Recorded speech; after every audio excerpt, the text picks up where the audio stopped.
오늘 하나님 말씀은 신약 성경 마태복음 제14장입니다.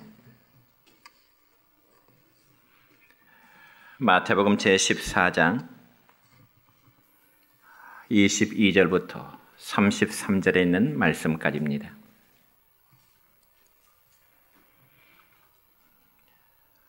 제가 말씀 봉독에 올립니다. 예수께서 즉시 제자들을 채촉하사 자기가 무리를 보내는 동안에 배를 타고 앞서 건너편으로 가게 하시고 무리를 보내신 후에 기도하러 따로 산에 올라가시니라. 저물매 거기 혼자 계시더니 배가 이미 육지에서 술이나 떠나서 바람이 거스름으로 물결로 말미암아 고난을 당하더라. 밤 사경에 예수께서 바다 위로 걸어서 제자들에게 오시니 제자들이 그가 바다 위로 걸어오심을 보고 놀라 유령이라 하며 무서워하여 소리 지르거늘 예수께서 즉시 이르시되 안심하라 나니 두려워하지 말라.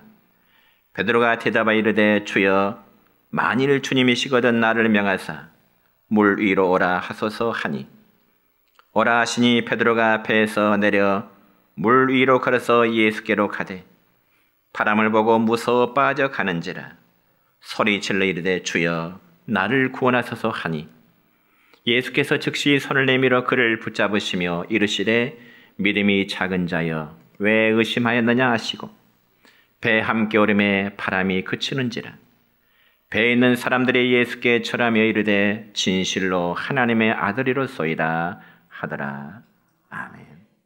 사랑과 축복의 메시지 나눕니다. 사랑하고 축복합니다.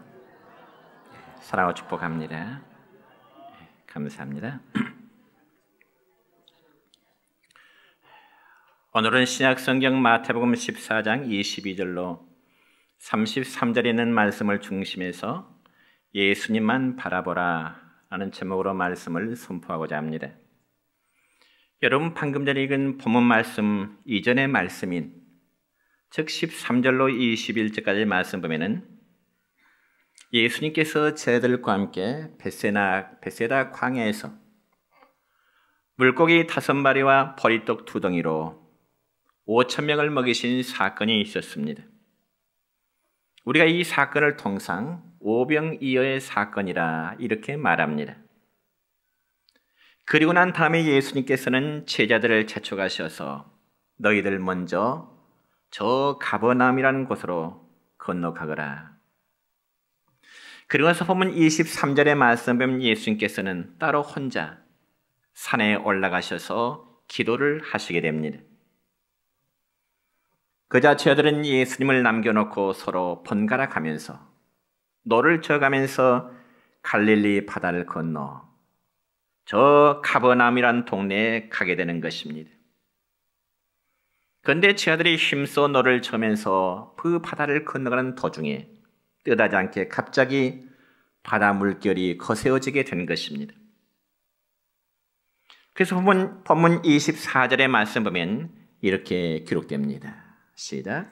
바람이 거스름으로 물결로 말미암아 고난을 당하더라. 아멘. 그러면 과연 제자들이 이 갈릴리 바다를 건너가는 도중에 물결로 말미암아 고난을 당할 때 그 시간적으로는 과연 언제쯤 될까요? 그 시간에 대해서 25절 첫 부분의 말씀을 보니까 밤 사경이라 그렇게 기록되어 있습니다. 여러분 여기 밤 사경이라면 새벽 3시부터 6시 사이를 가리켜서 유대인들은 밤 사경이라 그렇게 부릅니다. 여러분 특별히 유대인들의 밤의 시간을 나눌 때 삼경으로 나누고요. 또 로마인들은 밤 시간을 사경으로 나누게 됩니다. 그래서 삼경 사경이라는 말은 밤 시간을 3등분으로 나누고 유대인들은 반면에 로마인들은 밤 시간을 4등분으로 나눠서 시간 이렇게 구분을 하게 되는 것입니다. 그와 마찬가지로 우리나라도 옛날에는 밤 시간의 개념을 2시간 간격으로 나누어서 우리나라는 밤 시간을 5경으로 나누었습니다. 그래서 밤 7시 반부터 9시 반 시간을 술시라 그렇게 말했고 또 밤 시간의 마지막인 3시 반부터 5시 반까지를 인시라 그렇게 구분해 있습니다. 그러니까 자축이며 진사오며 신유수레라 즉 밤 12지시라 그래가지고 낮과 밤의 시간대를 분명히 이렇게 구분해 놓은 것입니다. 그렇지만 유대인들이나 로마인들은 밤의 시작을 그날 오후 6시부터 시작하기 때문에 밤 사경이라는 조금 전에 말씀드린 듯이 새벽 3시부터 6시 그 사이를 가리켜서 밤 사경이라 그렇게 말합니다. 그러니까 여러분 생각해 보세요. 전날은 베세다 광야에서 오병이어의 이런 사건을 행하면서 예수님은 말할 필요도 없이 제 아들도 굉장히 피곤했을 것입니다. 그래서 늦은 밤 시간에 배를 타고 베세다를 떠나 카버나움으로 가고자 하는데 바람과 물결로 인해서 배가 앞으로 제대로 나가질 못하는 그런 상황에 이른 것입니다. 그런데 바로 그 시간에 예수님께서는 산에서 기도를 마치신 후에 제자들이 힘겹게 바다 위에서 노를 젓고 있는 그것을 주님이 물 위를 걸어서 찾아오시게 되는 것입니다. 오늘 본문 25절의 말씀이 그렇게 기록됩니다. 시작. 밤 사경에 예수께서 바다 위로 걸어서 제자들에게 오시니 아멘. 여러분 지금 제자들이 노를 젓고 있는 시간은 새벽 3시 이후니까 제자들은 지칠 대로 지쳐있는 상황이고요. 물론 주위는 칠흑같이 깜깜하게 어두운 그런 상황이었습니다. 그런데 바로 그런 상황에 예수님이 파도를 밟아 오르락내리락 하시면서 제자들이 타고 있는 배를 향하여 바다 위를 걸어오시고 계시는 것입니다. 여러분 그때 제자들의 반응이 어떠했을 것 같습니까? 바람은 거세요. 아무리 노를 줘도 배가 앞으로 나가지를 않고요. 갑자기 물 위로 하얀 물체가 접근하고 있을 때 제자들은 놀람과 함께 두려워 떨 수밖에 없습니다. 바로 그런 제자들의 반응에 대해서 오늘 본문 26절의 말씀을 보면 이렇게 기록되어 있네요. 시작. 제자들이 그가 바다 위로 걸어오심을 보고 놀라 유령이라 하며 무서워하여 소리 지르거늘 아멘. 그러니까 제자들은 하나같이 예수님께서 물 위로 걸어오심을 보고 야 유령이 나타났다. 한마디로 귀신이 나타났다. 두려움 속에 그들이 소리를 지르게 된 것입니다. 그러면 과연 배에서 제자들이 뭐라고 소리 지를까요? 답은 뻔하죠. 살려달라고 소리를 질렀을 것입니다. 왜냐하면 과거 유대인들은요, 전설에 의하면 바다에 유령이 나타나면 반드시 배가 뒤집어진다고 하는 그런 믿음이 있었기 때문에 그렇습니다. 바다에서 귀신을 만나면 그 배는 반드시 뒤집혀지고 침몰하게 된다는 것이 유대인들의 하나의 생각들이었습니다. 그러니 그러한 분위기 속에 27절에 주님은 그 두려움 속에 떨고 있는 제자들에게 주님이 이렇게 말씀하시네요. 뭐라고요? 안심하라. 나니 두려워하지 말아라. 제자들아, 나야 나 두려워하지 말아라. 그러니까 어둠 속에 들리는 그 목소리는 분명히 주님의 음성이었습니다. 그럼에도 여전히 제자들의 마음속에는 안심할 수가 없습니다. 왜냐하면 이제까지 예수님의 그런 모습을 한 번도 본 적이 없기 때문에 그렇습니다. 그래서 베드로가 예수님께 이렇게 말합니다. 본문 28절이네요. 시작. 베드로가 대답하여 이르되 주여 만일 주님이시거든 나를 명하사 물 위로 오라 하소서 하니 아멘. 근데 베드로의 이 말 가운데 주여 만일 주님이시거든, 주여 당시 정말 주님이시거든, 이 말의 의미는 지금 물 위로 걸어오시는 예수님이 예수님이신가 아니신가를 시험하기 위한 그런 목적의 질문은 결코 아닙니다. 이 말의 원래 의미는요, 예수님께서 지금 물 위로 걸어오신다는 사실과 예수님의 명령과 그리고 예수님의 능력에서 자신도 물 위를 걸을 수 있으리라고 하는 그 확신에 찬 믿음 때문에 그런 것입니다. 그러면 그러한 요구에 대한 예수님의 답변은 과연 어떠했을까요?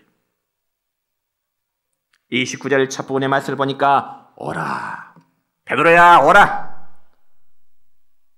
주여 만일 주님이 오시거든 이 말에 베드로의 말에 주님께서 말씀하십니다. 베드로야 와라 말씀하십니다.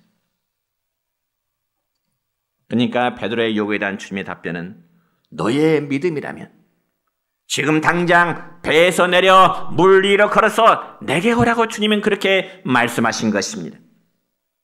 여러분, 신앙이라고 하는 것은요, 하나님의 명령에 자신의 전 인격을 복종시키게 되는 것입니다. 그래서 미지의 세계로 나가는 하나의 모험 같다고도 비유할 수 있는 것입니다.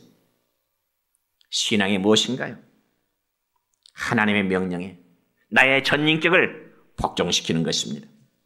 그리고 미지의 세계에 대한 하나의 도전하는 모험과도 같은 것이 믿음이다 그 말입니다. 여러분 창세기 12장의 말씀을 보면은 하나님께서 아브라함의 나이 75세 때 하나님이 그 땅에서 불러내십니다. 약속하신 장소는 가나안이라는 장소지요. 하나님께서 아브라함을 불러내실 때 아브라함의 반응이 어땠을까요? 이 점에서 히브리서 11장 8절의 말씀을 보면 이렇게 기록됩니다. 시작. 믿음으로 아브라함은 부르심을 받았을 때 순종하여 장래 유업으로 받을 땅에 나아갈새 갈 바를 알지 못하고 나아갔으며 아멘. 여러분 이 말씀 보면은 하나님의 부르심에 대한 아브라함의 반응에 대해서 두 가지의 강조점이 있습니다. 첫째는 믿음으로 나갔다는 것입니다. 두 번째는 갈 바를 알지 못했지만은 하나님의 명령이기에 하나님의 말씀이기에 순종하는 아브라함의 자세를 우리에게 보여주고 있습니다. 그와 마찬가지로 본문의 베드로 역시 믿음으로 알지 못하는 세계, 즉 물결이 거센 바다 위를 걷기 시작한 것입니다. 아마 인류 역사상 사람이 물 위로 걷는 역사는 예수님과 베드로뿐임을 믿으시기 바랍니다.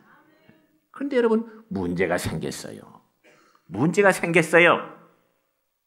그 문제란 다름이 아니고 베드로가 바다 위를 마치 땅에서 걷는 것처럼 걷다가 문득 발 아래에서 출렁거리는, 그리고 바라오는 그 바람을 바라볼 때 그 순간 베드로는 출렁이는 바다 위를 걷다가 두려움의 마음이 생깁니다. 그 두려움의 결과는 어때요? 물에 빠져들기 시작하는 것입니다. 예수님만을 바라볼 때는 물 위를 걸어갔던 베드로였지만은 출렁거리는 바다 물결을 바라보고 바람을 의식할 때 그 마음속에는 두려움이 생기고 두려움은 결국 물속으로 빠져들어가는 결과를 맞게 된다 그 말이죠. 그래서 오늘 본문 30절의 말씀 보면 이렇습니다. 시작. 바람을 보고 무서워 빠져가는지라 소리질러 이르되 주여 나를 구원하소서. 여러분 죽음 속에 빠져들어간 자가 살기 위해서는 주여 나를 구원하소서, 주여 나를 살려주세요. 이게 바로 베드로의 고백입니다. 이처럼 물에 빠져 두려움 속에 구원을 요청하는 베드로에게 주님은 손을 내밀어 붙드시면서 그에게 하시는 말씀이 있습니다. 무슨 말씀하셨을까요? 믿음이 작은 자여 왜 의심하느냐? 믿음이 작은 자야 왜 의심하느냐? 책망을 하시게 되는 겁니다. 그때야 저들 하나같이 예수님을 향하여 이런 마음에 고백합니다. 진실로 하나님의 아들로소이다. 예수님 당신은 정말로 하나님의 아들이십니다. 그렇다면 이 시간 우리는 이 사건의 내용을 통해서 어떤 영적 교훈을 얻어야 될까요? 첫째는 주님의 말씀을 구한 베드로였습니다. 여러분 앞에서도 말씀을 드렸듯이 예수님의 제자들은 배를 타고 가다가 바다 한가운데서 큰 바람과 그리고 물결을 만나서 당황하게 되었습니다. 그리고 예수님은 어둠의 속에서 제자들의 배가 있는 곳에 걸어오시게 되는 거죠. 모든 제자들은 유령이 나타났다, 귀신이 나타났다, 두려워 떨고 있을 때 주님은 제자들 향하여 얘들아, 나야 나. 두려워하지 말아라. 그때 다른 제자들은 다 잠잠히 있는데 유독 베드로만이 예수님에게 요청했다 그랬죠. 주여, 만일 주님이시거든 나를 명하사 물 위로 걷도록 해주세요. 여러분, 이런 사실을 볼 때 베드로는 굉장히 꿈이 있는 사람이었습니다. 믿음 있는 사람이었습니다. 모험심이 강한 사람이었습니다. 우리의 신앙은 꿈과 그리고 모험과 때로는 믿음과 모험이 필요한 것입니다. 혹시 여러분이 제자들과 똑같은 상황이라면 여러분은 어떤 행동을 취할 것 같으십니까? 힘차게 노를 져도 배는 거센 풍랑원에서 앞으로 나가지 않지요. 제자리에서 빙빙 도는만 같은 그런 상황이라면 여러분의 마음은 절망하지 않을까요? 밤새껏 노를 져도 제자리에서 빙빙 도니 답답할 일이죠. 여러분, 바로 그런 상황을 오늘 우리가 살아가는 우리의 현실로 한번 적용해 볼까요? 사람이라면 어느 누구나 다 미래를 바라보고 살아갑니다. 그래서 오늘은 힘들어도 내일은 더 낫겠지. 내일이 힘들어도 내년은 더 낫겠지. 이런 희망 속에 살아가는 것이 모든 사람들이 갖고 있는 일반적인 마음입니다. 그런데 여러분, 몇 년이 지나도 과거의 어려움이 오늘의 현실과 똑같다면 얼마나 힘들까요? 작년의 힘듦이 올해도 힘들고, 올해도 힘듦이 내년도 또 힘들 것 같고, 소망이 없겠죠. 그래서 대부분의 사람들은 현실의 어려움 앞에서 한숨과 두려움 속에 살아갈 수밖에 없습니다. 마치 풍랑이는 물결 앞에 두려움 속에 떨고 있는 제자들의 모습이 바로 그런 모습이었습니다. 그러나 사랑하는 성도 여러분이요, 따십시다. 삶에는 돌파구가 있다. 믿으시기 바랍니다. 삶에는 반드시 돌파구가 있기 마련입니다. 마치 베드로가 그러한 위기의 순간에도 예수님에게 요청하는 그 말, 주여, 만일 주님이시거든 나를 명하사 물 위로 걷도록 해주세요. 그렇습니다. 믿음의 사람 베드로는 두려움의 장소에 그대로 머물러 있기를 원치 않았습니다. 다른 제자들은 두려움 속에 어찌할까, 죽으면 어떨까, 배가 침몰하면 어떨까 두려움 속에 있었지만 베드로는 두려움의 현실 속에 머물러 있지 않았습니다. 그리고 주님이 말씀을 하시기만 하면 그대로 순종하겠다고 하는 마음의 준비를 갖춘 것입니다. 우리 모두에게 이러한 자세 가지기를 축원합니다. 그럼 우리는 무엇을 하든지 먼저 주님께 말씀을 구하는 여러분 되시기 바랍니다.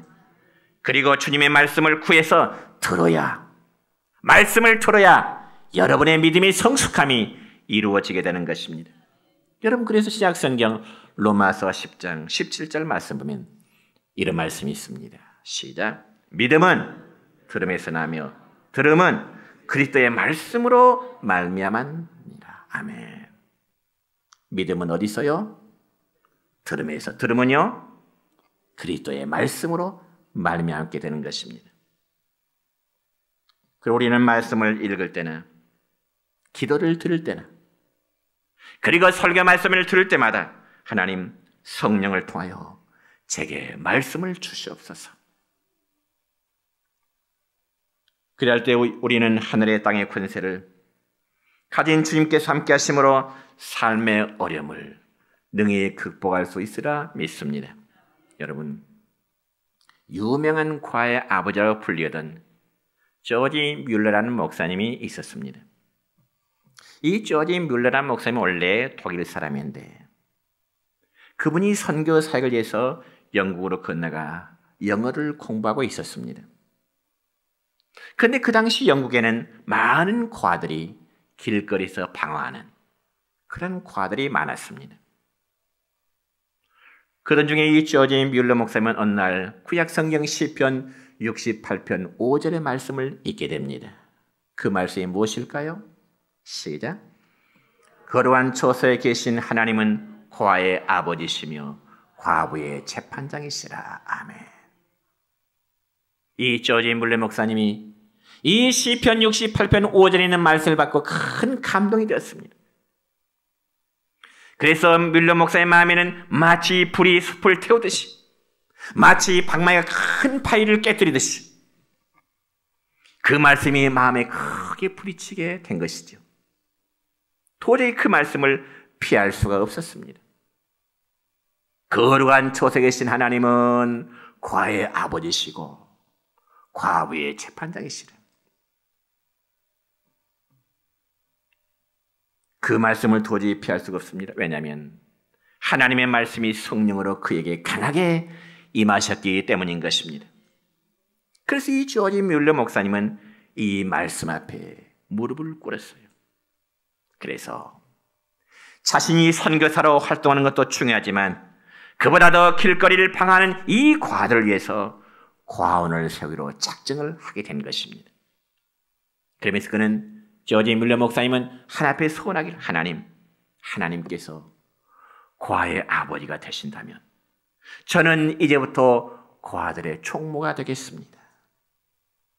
그러면서 과들을 돌보는 사역을 하게 된 것입니다. 그 결과 이 조지 뮬러 목사님은 어느 누구에게도 도움을 요청하지 않고요, 오직 믿음의 기도로만 약 2천여 명의 과를 섬기는 사역을 했다는 너무나 실적인 이야기가 있습니다. 그런 오늘날도 우리는 하나님의 말씀을 항상 구하시기를 축원합니다.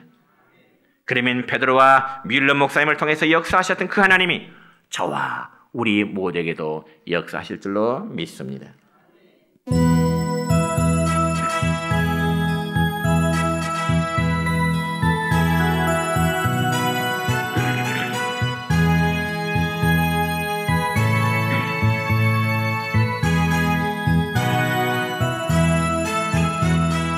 나의 등 뒤에서 나를 도우시는 주, 나의 인생 길에서 지치고 고나요 매일처럼 주저앉고 싶을 때 나를 밀어주시네.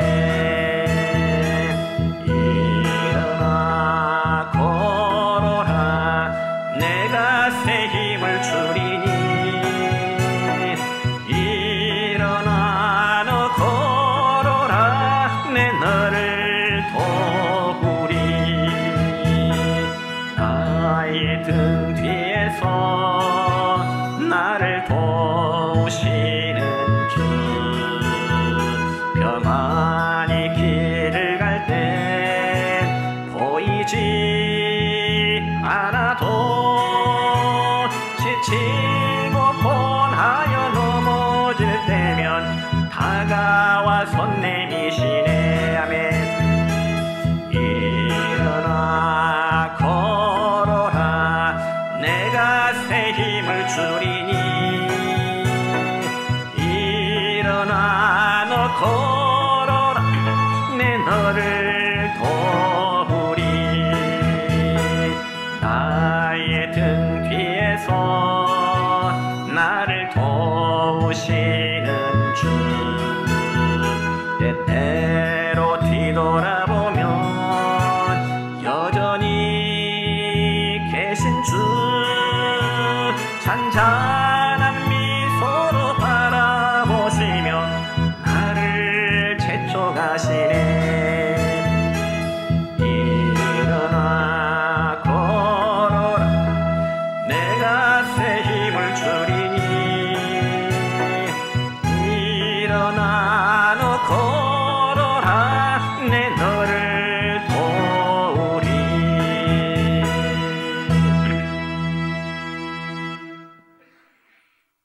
두 번째는 주님을 바라보라는 말씀입니다. 여러분, 베드로가 예수님의 오라는 말씀을 듣고 배에서 나갔을 때 그는 좌로나 우로나 치우치 않고 오직 주님만을 바라보고 담대히 바다 위를 걸을 수가 있었습니다. 그와 마찬가지로 우리가 하나님의 말씀을 바꿔서 도전에 나가려면 강하고 담대한 믿음을 가져야 되는 것입니다. 그래서 신약성경 히브리서 10장 35절의 말씀을 보면 이런 말씀이 있습니다. 시작. 너희 담대함을 버리지 말라. 이것이 큰 상을 얻게 하느니라. 아멘.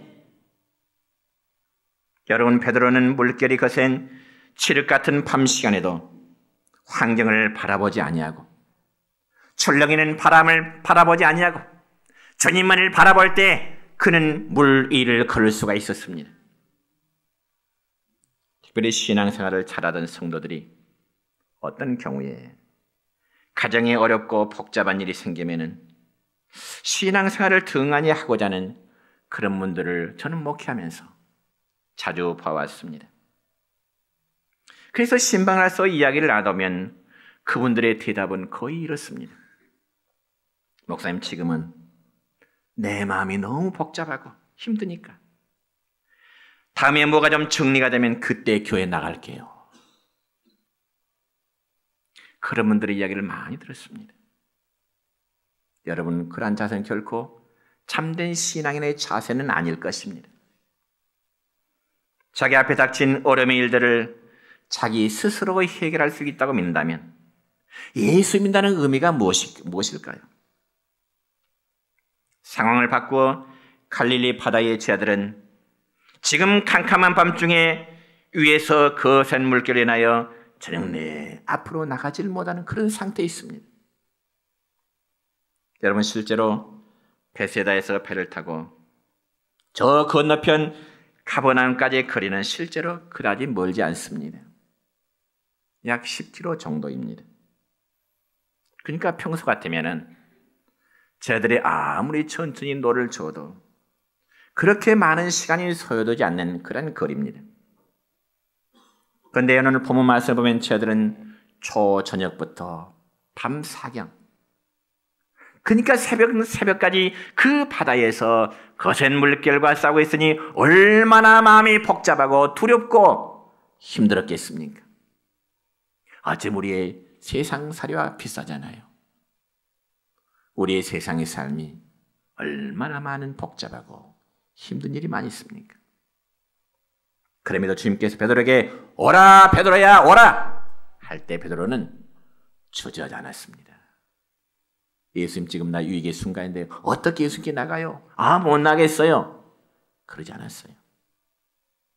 오히려 그가 유령으로 착각했던 예수님의 음성을 또 가장 먼저 예수님께 나가기를 자처하게 된 것입니다. 피곤하다는 것 때문에 혹은 지난밤 내내 바다에서 빙빙 돌다 너무나 지쳤기 때문에 예수님 앞에 나갈 수 없다고 베드로는 변명하지 않았다 그 말입니다. 바라기는 우리의 신앙생활에 이러한 변명이 없기를 축원합니다. 정말 예수님을 바라보기만 하면 우리 어렵고 힘든 환경을 극복할 수 있을 줄 믿으시기 바랍니다.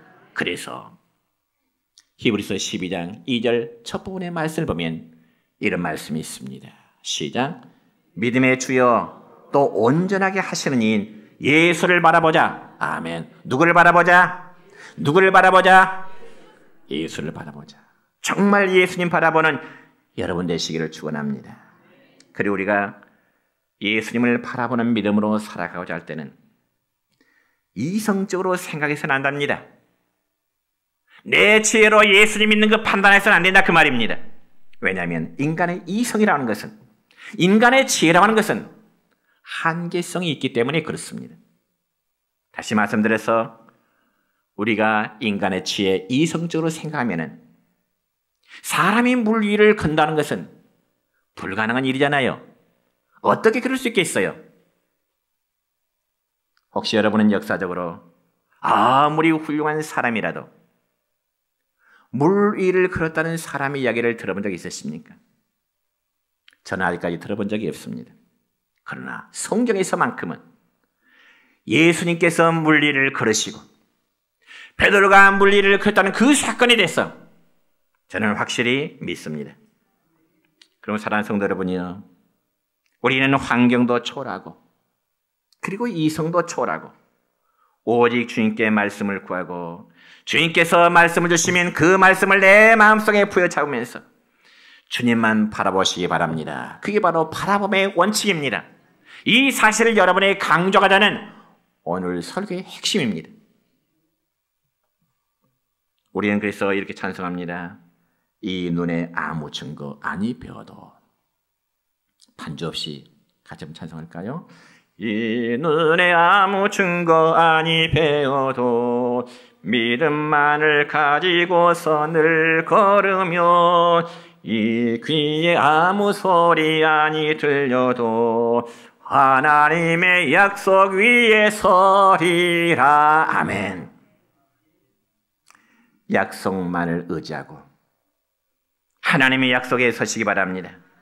내 앞길을 칠흑같이 어두워도 오직 죽은 자 가운데서 다시금 살아나신 예수님, 그 예수님을 믿고 붙들고 나갈 때 우리에게 놀라운 일들이 이루어질 수 있기를 축원합니다.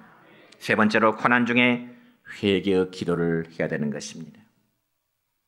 여러분, 베드로는 예수님을 바라보고 걸어가다가 바람이 세차게 불고 파도가 그를 때리자 순간적으로 예수님을 바라보는 그 눈에서 돌이키게 되는 것입니다. 예수님을 바라보는 시선에서는 예수님께 물리를 바로 걸어갈 수 있었지만은 예수님을 바라보는 그 시선이 바람을 바라보고 발밑에 출렁거리는 물길을 바라볼 때 어때요? 두려움이 생겼습니다. 그는 즉시 물에 빠져들게 되는 것입니다. 이는 마치 우리가 예수님을 바라보는 믿음으로 산다 할지라도 종종 세상 것들을 의지하고 바라봄으로 넘어질 때가 있는 것과 마찬가지입니다. 실제로 우리 주위는 정말 믿음이 좋다고 인정하는 사람이 어느 순간에 시험이 들어서 믿음에서 넘어진 분들이 종종 있습니다. 그럴 수밖에 없는 것은 우리 성도들 역시 죄성을 지닌 인간들이요, 완전하지 못한 존재들이기 때문에 그렇습니다. 그렇다고 해서 우리 자신이 행한 범죄를 나는 연약성 때문에, 내 육체의 연약성 때문에, 내 마음의 연약성 때문에 죄를 지었기 때문에 어쩔 수 없어 자신의 범죄에 대해서 변명하면서 심지어는 합리화해서는 안 되는 것입니다. 여러분, 우리가 사람 앞에서도 어떤 일에서 변명하는 것은 참 피곤한 일이지요. 그런데 하나님 앞에서 우리의 범죄를 스스로 합리화시키는 일은 결코 올바른 신앙의 자세가 아닌 것입니다. 그렇다면 다시 본문 말씀으로 돌아와서 베드로가 예수님만을 바라보는 대신 바람과 물결을 바라보다가 물에 빠지는 순간 그는 어떻게 했다고요? 다시금 본문 30절의 말씀입니다. 시작. 바람을 보고 무서워 빠져가는지라 소리 지르되 주여 나를 구원하소서. 아멘. 주여 나를 살려주세요. 베드로는 물에 빠져 들어가는 위기의 순간에 다시금 예수님을 바라보면서 주여 나를 구원해 주세요. 왜 졌을까요? 살기 위해서입니다. 인생 밑바닥에 떨어졌을 때 살기 위해서는 살려주세요 부르짖어야 될 것입니다. 하나님 도와주세요. 예수님 도와주세요. 살기 위해서는 더 부르짖어야죠. 우리 성도들도 예수님을 바라보던 눈을 돌이켜 세상을 바라보다가 낭패와 실망을 당하고 가라앉게 되면 그때라도 다시금 주께 부르짖어 회개할 바를 회개해야 되는 것입니다. 그래야 살 수 있는 길이지. 그래야 살 수 있는 길이고 그래야 회복되는 길이지. 실패 속에 한숨이나 쉬고 주저앉는다고 해서 문제가 해결된 것은 결코 아닙니다. 그래서 베드로는 다시금 위기의 순간에 주여 나를 구원하소서 부르짖을 때 본문 31절의 말씀을 보니까 이랬습니다. 시작. 예수께서 즉시 손을 내밀어 그를 붙잡으시며 믿으시기 바랍니다. 죽어가는 순간에 주여 나를 구원해 주세요. 베드로의 그 구원의 요청을 들으신 주님께서 즉시 손을 내밀어 그를 건져 주시게 되는 것입니다. 여러분, 베드로가 살려달라고 구원해 달라고 요청할 때 주님은 손을 내밀어 그를 붙잡아 주신 것입니다. 그와 마찬가지로 주님은 오늘도 우리가 구원을 요청할 때, 그리고 도와달라고 요청할 때, 살려달라고 요청할 때 손을 내밀어 구원해 줄 줄 믿으시기 바랍니다.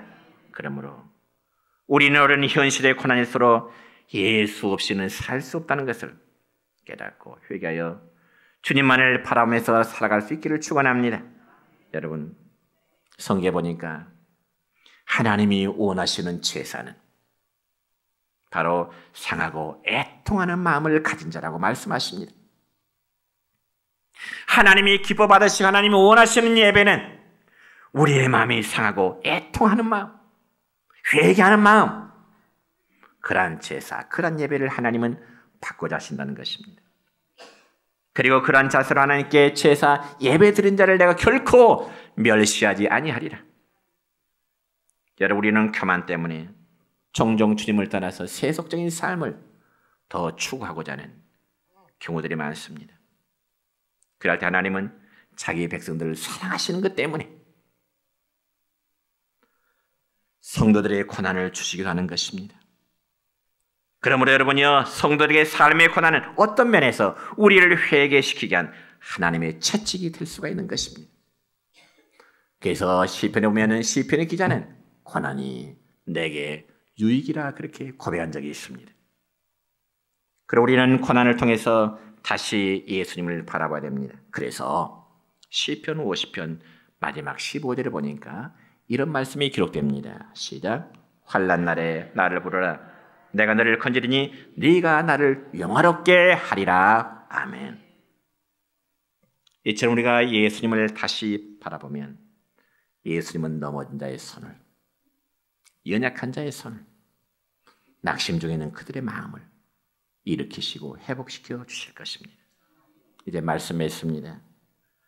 베드로는 물에 빠졌다가 참 더 좋은 경험을 했습니다. 왜냐하면 예수님이 직접 자기의 손을 잡으셔서 함께 배에 오를 수 있었기 때문입니다. 그러니까 베드로가 고난당하기 전에는 자기 혼자 걸어갔는데 이제 돌아올 때는 예수님과 함께 손을 잡고 돌아오는 은혜를 입었다 그 말입니다. 바라기는 우리 내정교회 모든 성도들, 여러분의 삶이 때로는 힘든 삶이 있을 수 있습니다. 여러분 각자가 우리가 이런 때일수록 더욱더 주의 도우심을 간구하면서 믿음의 주여 우리를 온전하게 하시는 예수님만을 바라볼 수 있기를 주님 이름으로 축원합니다.